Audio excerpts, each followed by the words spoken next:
Welcome back to Posh Plastic. I'm your host, Kylie, and this is the Tia to my Tamara, Amber. Hi, guys. So we've been talking, and I just told her, okay, we need to hit record because I've been saving something for the podcast because I want to tell you guys as well. But we're just kind of talking about how, technology and just life in general, I feel like it's kind of making a U-turn. We're getting away from the technology. We're getting back to touching grass, if you will. So I'm just going to announce this right now. Toys R Us has reemerged on planet Earth. What? And I'm so excited. Yeah. I saw an ad the other day and it was a reel and it was Miracles Happen and the whole Princess Diaries, welcome to Genovia Princess or whatever, Yeah. you know? And it was with Jeffrey, the giraffe. And then it said they're returning into department stores right now. So they'll be available. I forget what stores. Sorry, but if you look it up, you can find it. But they're going to be a little section of department stores. But I can't help but hope they're going to be full stores again eventually. Oh my God. So basically, I see what's happening here. They're testing the water, seeing if they're going to make good sales within these department stores. And if they make enough sales and enough people want what they've got, they'll go their full store, KB Toys and all like that. Oh my God, KB Toys throwback. Rest in peace, KB Toys too. Those are core memories for me, both of those stores. Oh yeah. So my mom would work in the mall where we had KB Toys, so I lived in there pretty much. And I just remember Toys R Us being a whole event because that store's so massive. I remember for mine, you walk in the first section. There's Cabbage Patch Kids and stuffed animals, so you get to play with those first. And then you go down the aisle with all the bikes and the Power Wheels, and you ride them around. Then you go down the Barbie aisle and play with the Barbies. Yes. It was an experience. And I think about that from time to time because we're getting ready to start having kids in the next couple of years. And my kids aren't going to get to experience that. I'm not going to get to take them to Toys R Us and just play. You're so right. No, another one. This is a little bougie, but I'll say it. FAO Schwartz. What is that? Okay, so it's bougie. So, but I've only been to the one that was in New York City, which is this massive toy store, and it's supposed to be interactive for kids. So basically, it's essentially like Toys R Us but on steroids.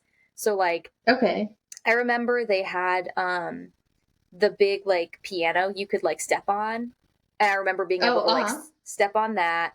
They had huge stuffed animals and just basically everything toy sets and train sets, all set up for you to just touch and play.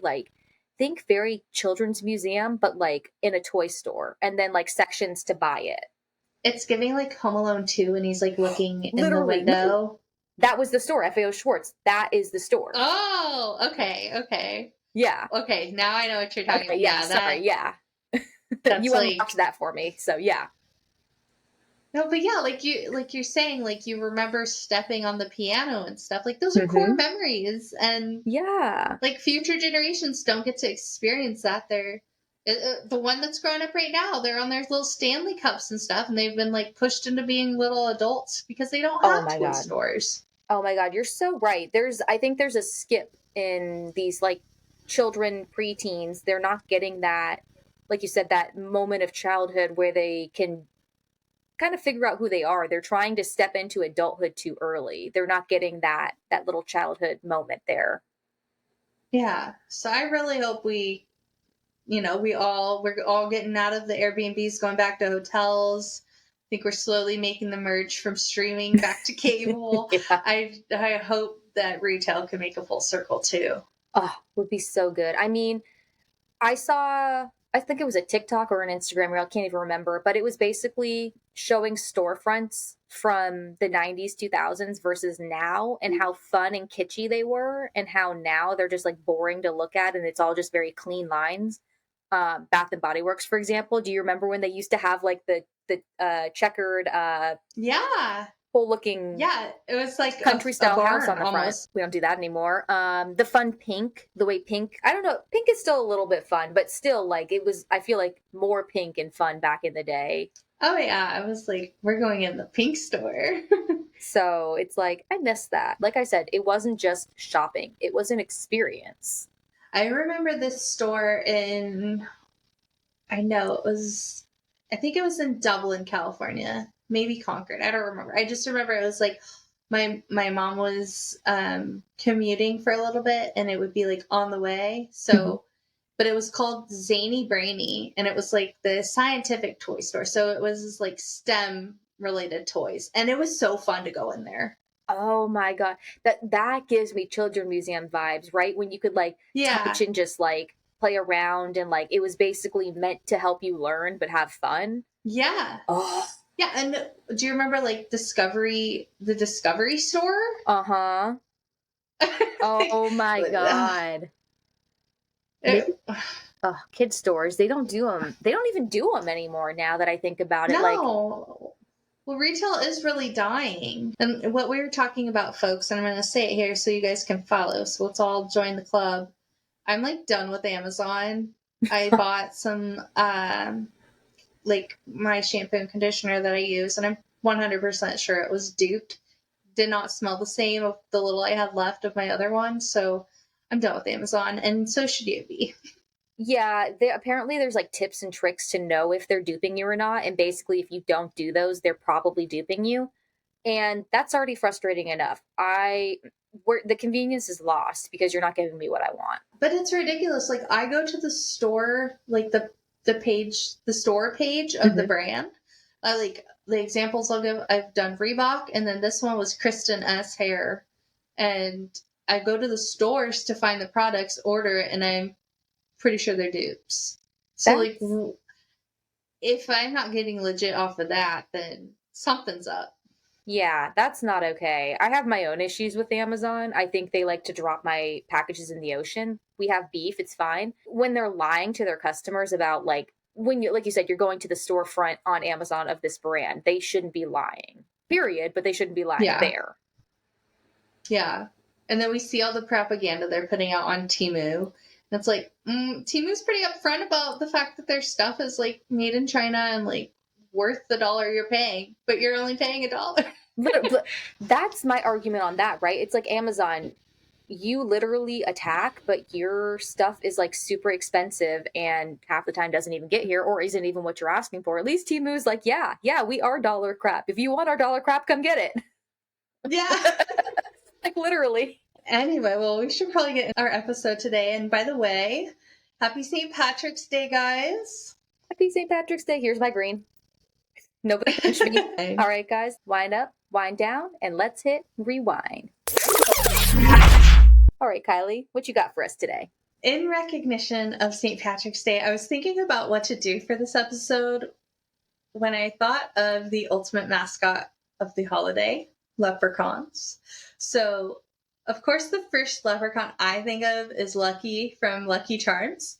So today, we're going to be discussing some of the best breakfast cereals of the 1990s. Cereals obviously still exist today, but we don't really think about them in the way we did back then. Like the marketing was on another level back then. Like I'm sure you and I can remember specific commercials and still quote them to these days.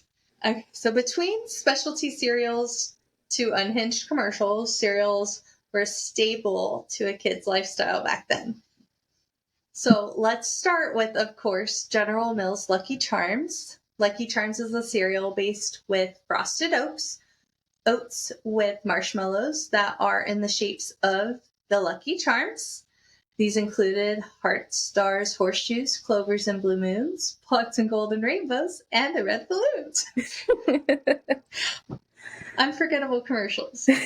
So that definitely was the most memorable commercial for me, but there were many commercials where the kids and Lucky would be running around what I would presume to be like the hills of Ireland and would conclude with Lucky saying, "They're magically delicious." And there was like all sorts of different situations they were in. So, fun fact about how Lucky Charms came to be about, it was released in 1964.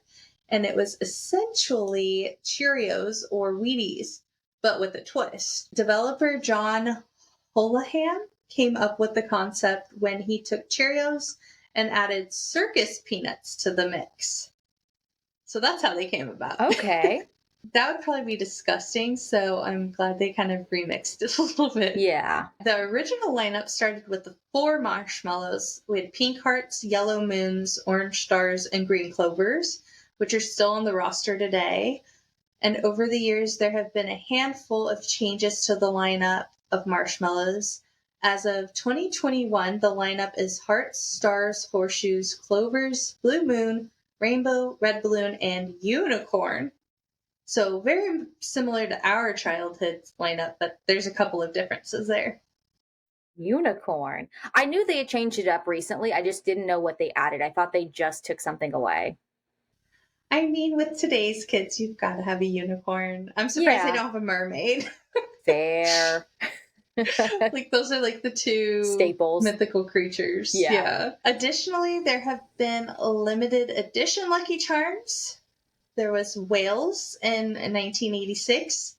In 1990, a green pine tree was added to promote Earth Day, and they also gave a free seedling with proof of purchase of that time. Go Lucky Charms. Oh, 90s of them. I love that. In 2000, there was a sparkling rainbow.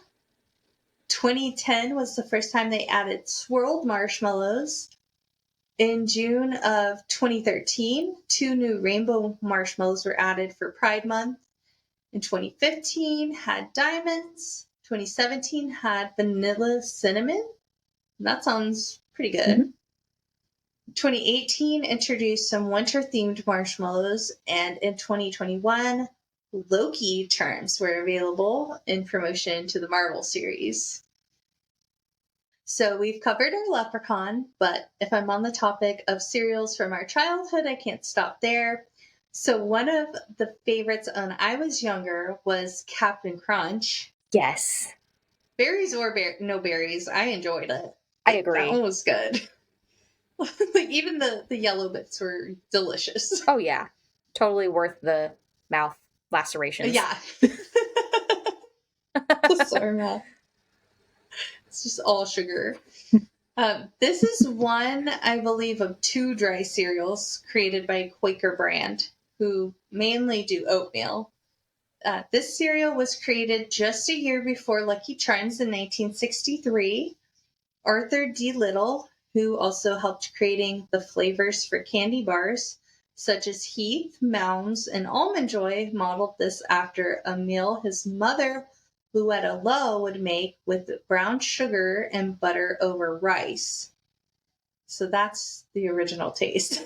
I can see that because when I think about it and I think back to the super sweetness, I can see how there's like a buttery kind of caramelly-esque taste to it, if you think about it. Makes me want to try this brown sugar and butter over rice. Like, that kind of sounds right good as an adult. I know. Oh my gosh. Maybe we'll try it. That's so funny because I used to just do butter and salt and pepper on my rice. So why not do it the sweet version versus the savory version? Yeah. So we're on to something. So the mascot of Cap'n Crunch is the captain, of course, who is a naval captain and looks like an animated version of the Quaker mascot. Cap'n Crunch was originally all the same cereal, but in 1967, they introduced Cap'n Crunch Berries, which is the most popular today. And there have been a number of versions of Cap'n Crunch. So we had OG with berries, then peanut butter, Punch Crunch, Vanilla Crunch, Jean Lafute, Cinnamon Crunch. And for reference, Jean Lafute was a pirate who would try to steal the Cap'n Crunch's cereal from the Guppy ship in the commercials. We had Choco Crunch, Chocolatey Crunch, Christmas Crunch, Deep Sea Crunch, and the list goes on, but we don't have time to go through them all. So that was an abbreviated list. You know what's funny, though? I will say, just on Captain Crunch, I don't know why I didn't know. Well, I guess I just didn't know it was a Quaker cereal. So that's a fun fact. That's fun. Oh. Yeah, the only reason I knew that was because he looked dead on, like, the Quaker Oats dude. Yeah, when you said that, I'm like, duh. But, like, I just didn't put it all together. I'm just like, Captain Crunch, yummy, Yeah. good enough for me. Connecting dots out here. So next, I want to make sure we discuss this cereal, Honeycomb, if you remember that one. The commercials for Honeycomb could very well be the most psychotic and unhinged commercials. I believe Honeycomb commercials walked so the Snickers commercials could run. So it was this weird creature named Crazy Craving, and I did not know his name until I looked it up. But he apparently was modeled after a marsupial, which are actually these pretty cute animals. But for me, he looked like a bunch of animals combined with mange and on crack. He gives me Tasmanian Devil vibes. Okay, yeah, I could see that. Not a marsupial, though. No. But that's what they say. Okay. But he was known for saying, "We want honeycomb." And he would have an episode until he had his cereal. And honestly, I wasn't big on the commercials. They freaked me out. And I didn't know this until I started my research for this episode, but they recently rebranded and they have a completely new mascot. I have not seen these commercials. But then I looked them up. So it's now Bernard the Bee Boy, a boy who was raised by bees. What? So, yeah. When I looked this up, they are live action commercials. So he is a person and he's a feral. He's a feral boy that was raised by bees. It doesn't sound any less unhinged than the version we had before. It's just the new age unhinged. Yeah. No CGI involved. I don't know. Honeycomb cereal is honey flavored corn based cereal and is famous for being shaped like honeycombs. They were my favorite, but I do think they were in the house a lot. I think my brother liked them, which makes a lot of sense because he had a lot of energy and he was always climbing walls. No, it wasn't my favorite either, but it's a top core memory, but I did enjoy it, but it wasn't like my first choice when I was picking, if I got the chance to pick it. Yeah, I wasn't picking that either, but you cannot forget those commercials. My absolute favorite as a kid, and still to this day, is Reese's Puffs. Even though I have a gluten sensitivity, I can eat these because they're corn-based. So if you can't eat gluten, attention, you can eat Reese's Puffs. So shout out to General Mills for this brilliant cereal. So Reese's Puffs, if you can't guess, it's a cereal version of the greatly known candy Reese's Peanut Butter Cups. They're very similar to Corn Pops or Kix, where you have the corn cereal ball, but these were either flavored to chocolate or peanut butter. So most kids enjoyed these. Reese's Puffs had some iconic commercials as well. They usually would go for a urban vibe. I remember one where they had a hip hop song. Me and Nicholas sing this still. Yes. Reese's Puffs, Reese's Puffs. Reese's Puffs, Reese's Puffs. Yes, that's the one I remember too. Peanut butter chocolate flavor.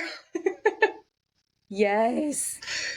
Yes. So they also had one in the 90s. I remember, and it was like this brother and sister eating breakfast, and she's like, "I love Reese's Puffs," and her little brother goes, "If you love it so much, why don't you marry it?" And then she starts daydreaming about a wedding with the cereal and like a life being married to Reese's Puffs. And honestly, same. I feel like I vaguely remember this. I just didn't know what the plot was. Yeah, that was like my first time ever hearing that phrase, which I think it was kind of common in the 90s. But if you love it so much, why don't you marry it? Another commercial that was, I'd argue, unhinged would be Cookie Crisp. This cereal those are wild.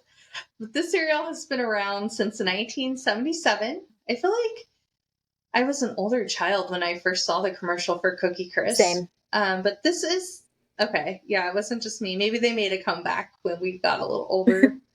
But this is another General Mills cereal, and it's basically just mini cookies as cereal. Yeah, I mean, I guess their commercials have a right to be unhinged because you're already unhinged selling cookies as cereal for breakfast. Yeah, I don't know. It's okay at most, I would say. Yeah, I didn't get this very often, and because it was cookies. And both of us folks, we both are like sugar fiends. Yeah. Oh, So if we're saying it's a little much, it's a yeah. lot. The mascot I remember for the cereal is Chip the Mm-hmm. Wolf, and he would have Cookie Crisp, which again, a little much. However, upon my research, this is not the only nor first mascot they ever had. Oh. The first mascot was called Cookie Jarvis, and he was a wizard. So he had the long white beard, big cone wizard hat. We're going for like Merlin Mm-hmm. here. And then there was Cookie Crook, and the Cookie Cop, who had cops and robbers shtick going on. And before we had Chip the Wolf, there was Chip the Dog. So there's been a number of mascots for the cereal. They just can't get it right, apparently. Apparently. And if we're going to talk about 90s cereal commercials, we've got to mention the two most legendary ones with bird mascots. So, first, Froot Loops with a Mr. Toucan Sam. Now, I did not care for Froot Loops, but I loved Toucan Sam and these commercials. Fruit Loops were okay. Also, I was go going to ahead. say, do you know about the Mandela effect about Fruit Loops? No. So apparently, like, how it's spelled, it's like fruit, but it's not spelled fruit. It's like FROOTLOOPS.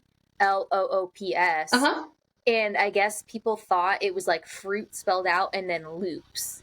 And it's like this Mandela effect that was going around with like the rest of the other ones. So maybe Froot Loops really was spelled with double O on both Somebody words. find a box picture somewhere. So Toucan Sam has been the mascot.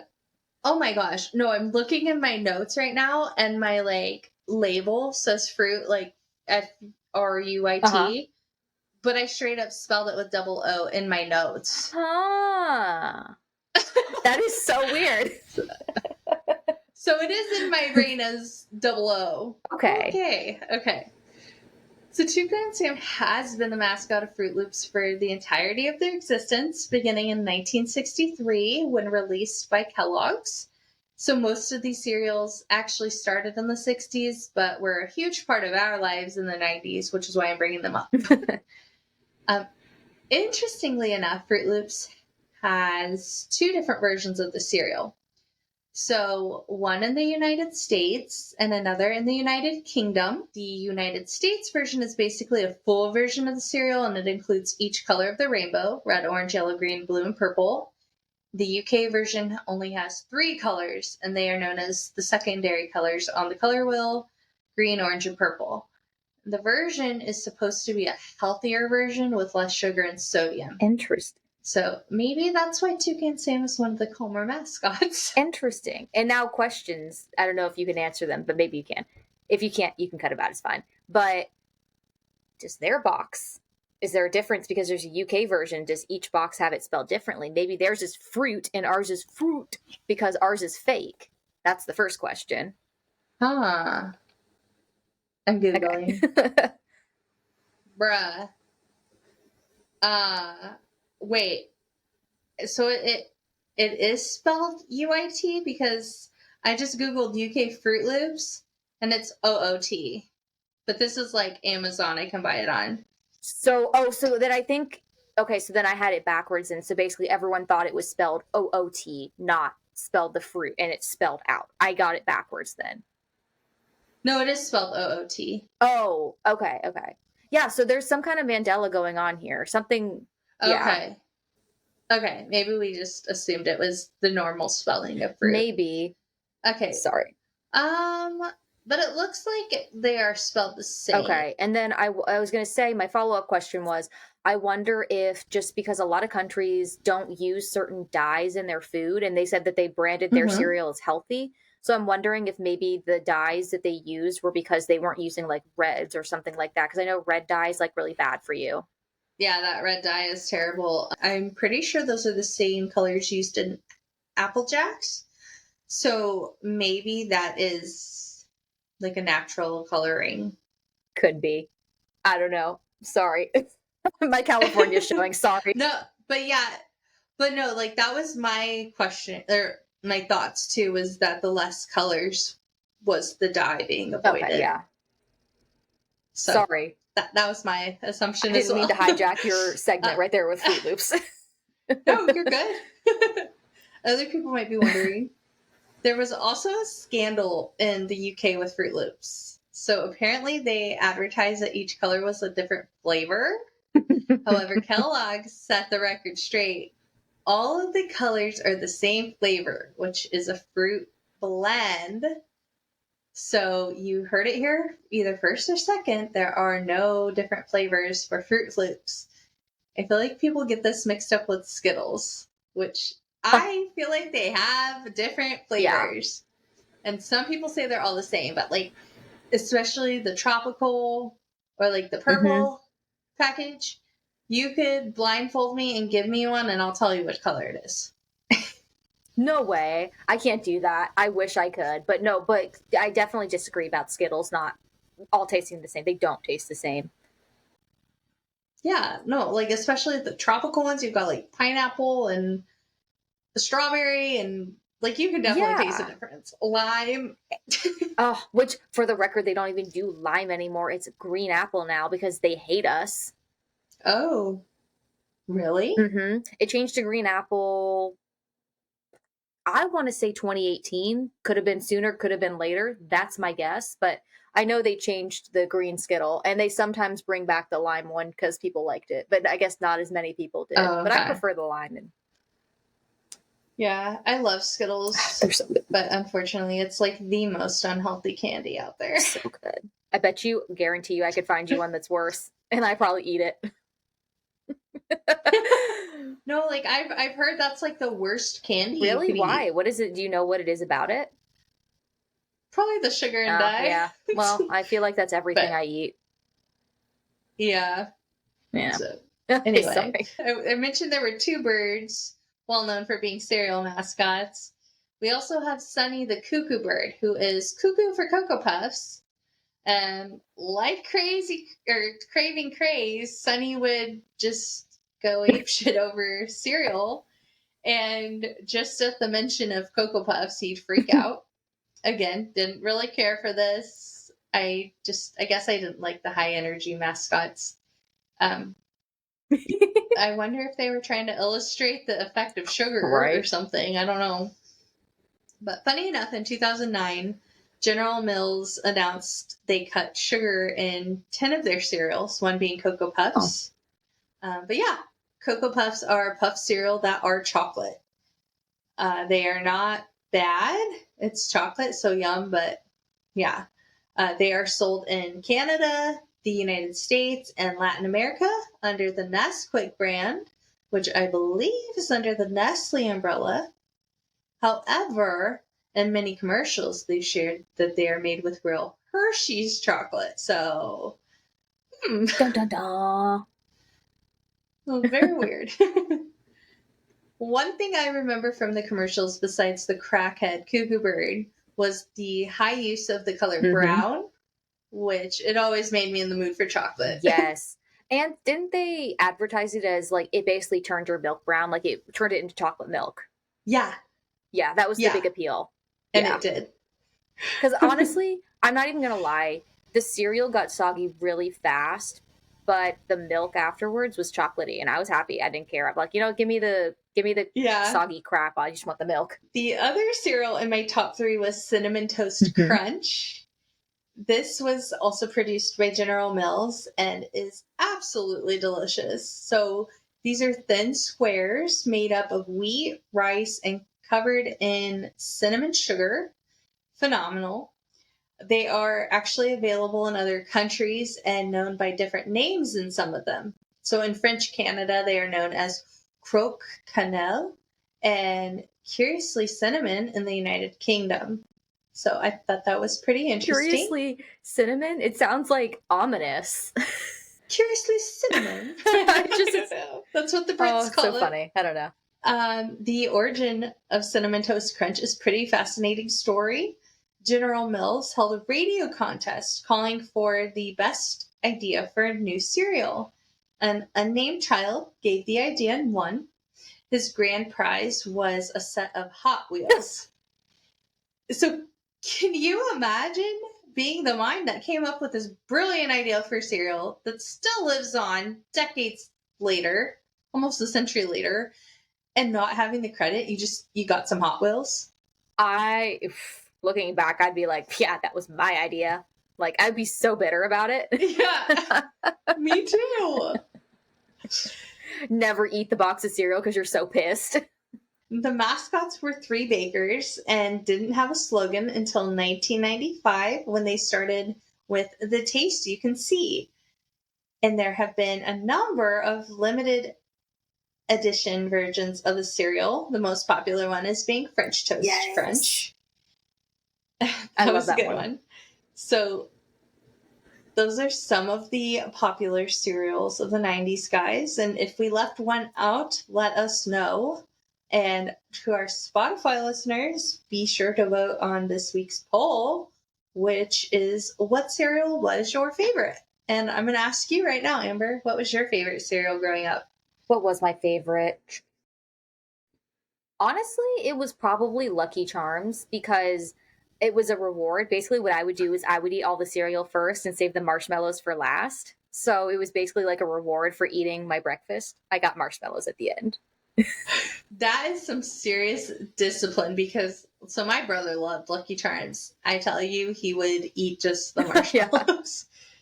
Would you end up coming and trying to get a bowl and like you wouldn't have any marshmallows left because he picked them all out? I wasn't in the Lucky Charms, so I rarely ate Lucky Charms. I've maybe had 2 or 3 bowls in my life. Okay, then what was your favorite? Reese's Puffs. That is a good one too, because that was honestly a treat when we would get it because most of the breakfast cereals were sugary, but this was one that was, I think, really high in sugar, according to my mom. And so she would, or maybe it was expensive. I don't even remember, but she would only get it so often. And it was expensive. That's why.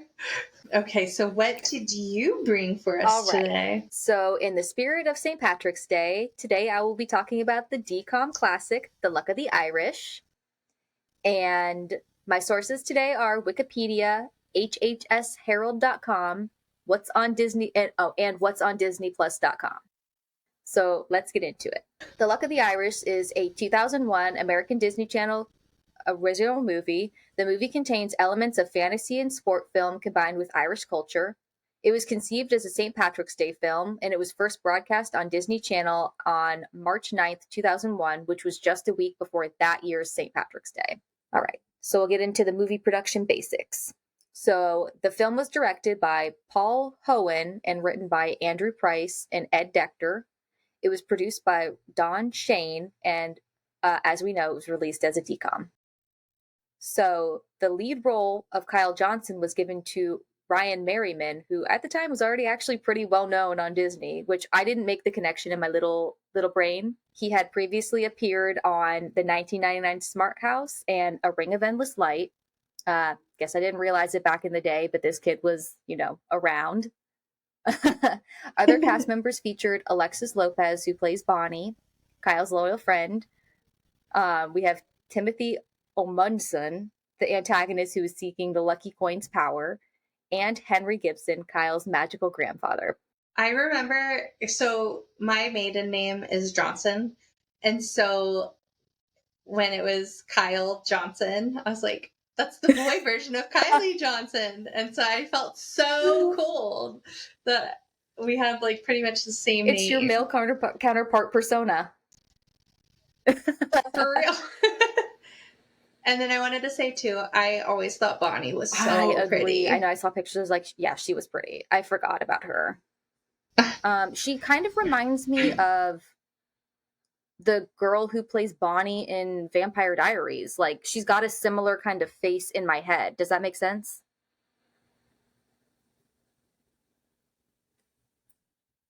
You know what? That's okay. Somebody's probably going to tell me that I'm wrong. It's all a visual representation in my head, so someone prove me wrong. So The Luck of the Irish was primarily filmed in Salt Lake City, Utah. Various locations in and around the city were used to depict the fictional town of Cleveland, Ohio, where the story's set. But it was also partially filmed in Farmington, Utah as well. So basically everything was in Utah, but it was supposed to look like Cleveland, Ohio, which I guess Cleveland, Ohio is so boring to look at that you got to pick somewhere else. color me fooled because Utah, I guess I've only been to southern Utah, but it did not look like that. Well, isn't Moab Lake is Wait, in Utah, right? And all that? yeah, yes. And that's where our friend Alicia lives, who Oh, listens to the podcast. So shut yeah. Yeah, no, there are some parts that are nice and pretty, but I can see how like most of it may not be. Yeah, but now that I think about it, High School Musical was also filmed in Utah, and that did not look like where I was at. So maybe it was just where I was at. I was out by like Zion, and it looked like I was on Mars. Yeah, I'm surprised that they didn't do it in like, because it was based in Albuquerque. I'm surprised they didn't. I guess Albuquerque must not look great on film. Okay.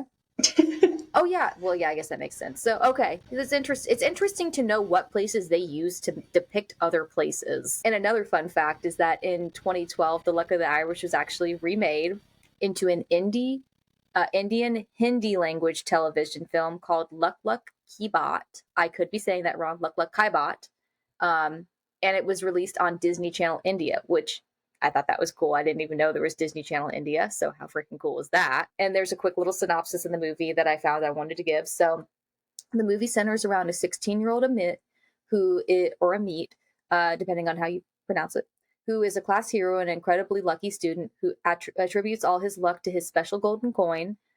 In a bid to find out about his heritage, he visits a local fair styled around Arabian Nights, where the mystery deepens as he encounters a series of mystical and sinister characters amidst the colorful stalls, Arabian dancers, and magic tricks. By the next day, his luck starts to wear thin as he enters the unknown yet familiar world of magic. So that was just a quick little synopsis, but it sounds awesome. I want to see that movie. So I'm not sure. I didn't get into where you can stream it. I'm sure you can. It's Disney. I'm sure there's a way to find it. But I saw this. You probably gotta have a VPN. Not into that. Not into that. I'm tempted because that sounds like a good movie. I'm so interested. Arabian Nights? Count me in. Yeah. It's like Luck of the Irish, but literally, with Aladdin. Though. Would be so fun. So I thought that was interesting. So to run into now back to the main movie. So we'll get into the whole like movie plot. So for those who don't know and haven't seen it, I'll give you a quick little synopsis. I'm not going to really give too much detail because if you still want to watch it, there's still some good stuff that kind of goes on. So it's on Disney Plus. I'm pretty sure. I didn't double check, but pretty sure it's there. Yeah, of course. Yes. Right. Always. So in the bustling city of Cleveland, Ohio, we meet Kyle Johnson, a high school basketball prodigy with a luck streak. Life's been smooth sailing for Kyle thanks to his special family heirloom, a Celtic coin that has been passed down for generations. But when the lucky charm disappears into thin air, Kyle's world is suddenly turned upside down. As Kyle's luck takes a nosedive, he finds himself facing a series of bizarre setbacks. From losing his basketball skills to enduring embarrassing mishaps, Kyle's once charmed existence feels like it's crumbling around him. Determined to get to the bottom of things, Kyle sets out on a quest to find the missing coin. Along the way, Kyle uncovers surprising truths about his family's past. Turns out there's Irish blood rushing through his veins, a fact that his parents conveniently forgot to mention. And to top it off, his maternal grandfather is not your average grandfather. I'm not going to tell you because I feel like that's fun. Actually, you know what? Yeah, he's very Irish. Thank you. I couldn't find the words. So, with the help of his loyal friends, including Bonnie and his skeptical teammate, Russell, we loved a good antagonist back in the day. Like, Kyle navigates the world of ancient legends and magical beings, but it's not all smooth sailing. He faces off against mischievous leprechauns and a shady antagonist who's after the coin's power. So, yep, the word antagonist is clearly in my vocabulary. As Kyle's journey unfolds, he learns some valuable lessons about identity and heritage. He discovers that luck isn't just about a magical coin, it's about embracing his roots and finding strength in who he is, which is just very Disney, wrapping it up with a pretty little bow and having a good moral message. That moral message, though, it really stuck to me, though. Like, for me, like, I'm white passing, but I have a lot of stuff, and I don't know what it is. Until recently, I did the whole DNA test and I got some answers and it was not what was told to me. So that's Mm-hmm. interesting. Um, and the person that told me these things was not a viable source. So I believe the test. But like it definitely is important like to be connected to your heritage and know where you come from, where your family comes from, and to know Mm-hmm. your culture. And I think that's also part of the beauty of Bonnie is she's very passionate about that, and not only hers, but she wants everybody else to be connected to theirs Yes. as well. And that's my kind of girl. Like, let's learn about everybody's cultures because there's so much specialness to No, I learn about each agree. other. I agree. And I miss movies and shows having like a good moral message at the end of them. I think that was important. It was a good learning point, and it definitely like, especially for kids who clearly need this kind of message in a way that doesn't feel like so Yeah. forced and like, shoved down your throat. They all sing the "This land is your land" type of thing, and that's where we used to be in the world. We I'm not can't going to do it. get I know. into where we stand today. But I don't know. It was just more of a friendly world back then, and just embracing Yeah, each I other. agree. That's why we keep wanting to go back each week. This is why we have Literally. this podcast. So, I just wanted to round out. So, I know the movie's technically a DCOM, but there were like reviews online, and I found some that were interesting, a couple of them at least. Maybe even some that people resonate with. And I'm not going to read the full reviews because they were fairly long. They were article-esque, but they'll be in the show notes because they'll be my sources. So, if you guys want to read the whole review, you guys can. But my first one came from Holy Oak High Herald, and it said, these are just two excerpts. It said, I found that many people don't actually remember the plot of The Luck of the Irish. To be honest, I can't blame them, and it's so convoluted that it made Inception seem simple. But claimed that it was great merely based on the Disney Channel original movie being their childhood. This plot makes no sense. I think it's a good as a gag watch, but the moment you start thinking about it for longer than 3 seconds, the absurdity that the movie clearly tries to gloss over comes out. The movie embraces the weirdness of leprechaun drama, but it's the minor details that supplement the plot that make it truly out of left field. What say you? This is a little controversial.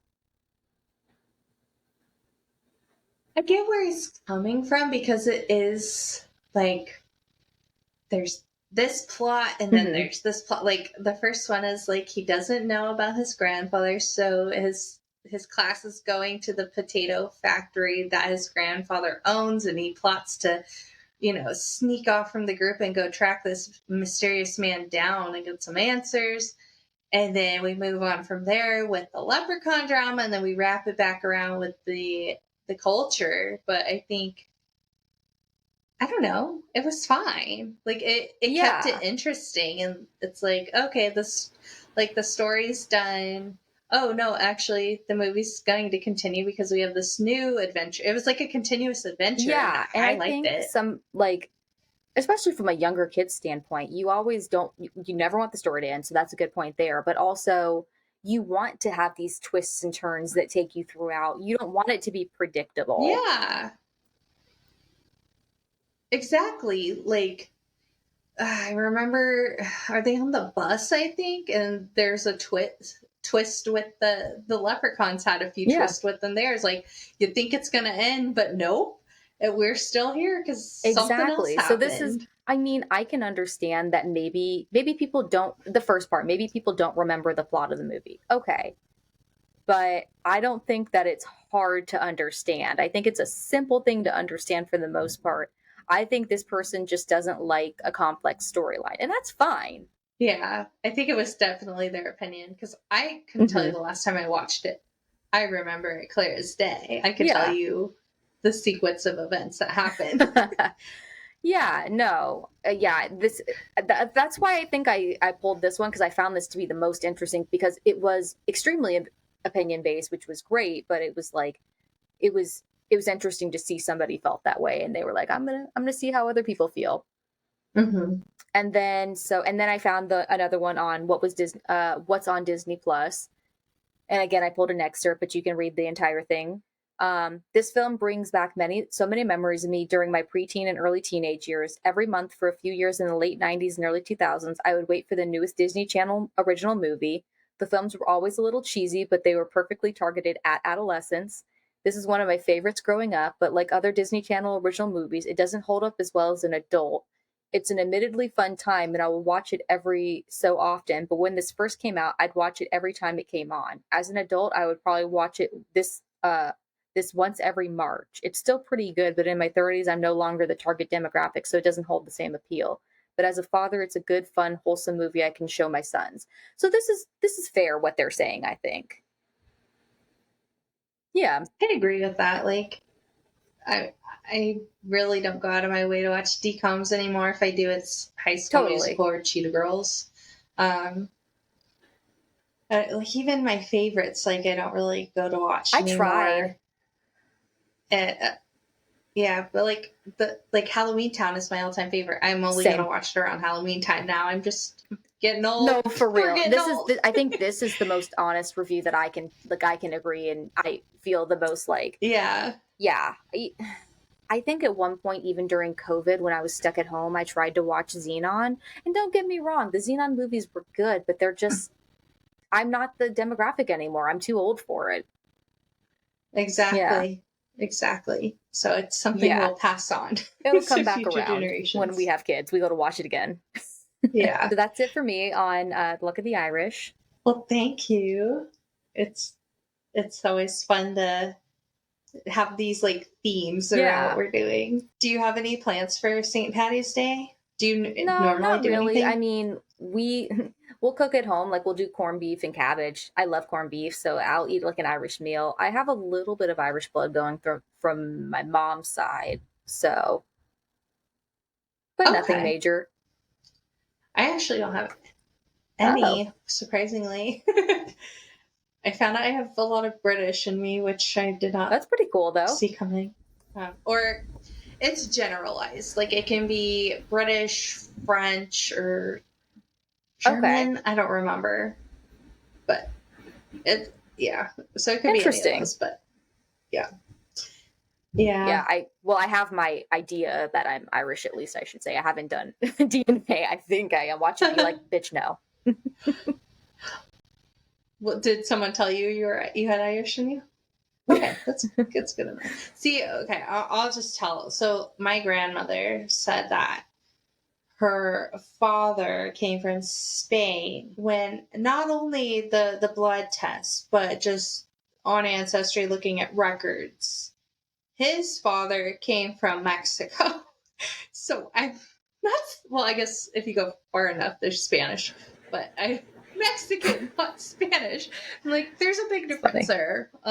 So she also, there was a lot of other fabrication, and so I'm just gonna go by what the records say. I got told I'm a bunch of things, and then obviously my dad's side with the Middle Eastern. But then again, I don't think I'll get the results that I want just because of. Well, okay, that sounds so bad. I meant like when I say I'm expecting like answers, I feel like I'll get too generalized of an answer that it won't answer any questions. So when I say results that I want, I mean like I'm not going to get anything that's going to break anything down. They're going to be like, you're this and you're this. Get over it. No, it does break. Like the European, it breaks down into sections of Europe. Okay. Yeah, I can send you mine if you want to just see what did you use? What some possibilities are. And Ancestry. Okay. Because I know there's a couple of them out there, like 23andMe, but I don't know. I guess. So, that one's connected to Google, so you'll be giving Google your DNA. Because I heard people saying that they were taking the information and giving it, like selling it. So so I was corrected. They are doing that supposedly.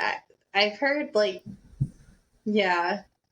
Okay, yeah. That's what I've heard. But I used Ancestry. You just spit in a little, or no, I think you just like stick a Q-tip in your mouth and like a swab, and then stick it in a tube and mail it. How long did it take for results? Like a couple weeks?